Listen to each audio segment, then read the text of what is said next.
Guni-guni lang daw ayon kay Duterte ang umano'y bagong listahan ng mga pekeng pangalan na nakatanggap ng kanyang confidential funds.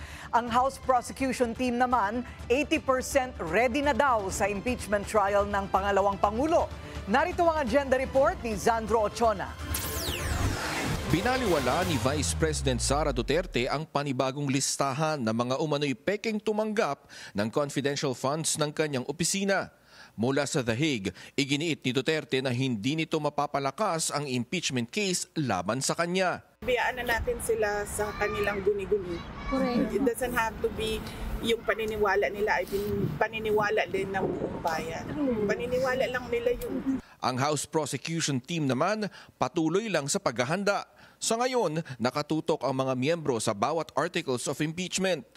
It's not an easy balance between an election and preparation, but we are doing our best since this impeachment involves national interest. It involves the second highest official of the country. So we will prepare very well. Hindi naman daw apektado ng pamamalagi ni VP Sara sa Netherlands sakaling magsimula na ang impeachment trial.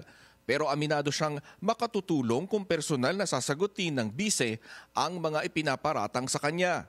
Ang gusto lang naman marinig ng mga taong bayan is paano mo ginastos yung pera ng confidential and intelligence funds? And a straight answer from her would answer all the questions. If she wants to testify, if she wants to go to The Hague, to stay out abroad, it's fine. The impeachment process can continue.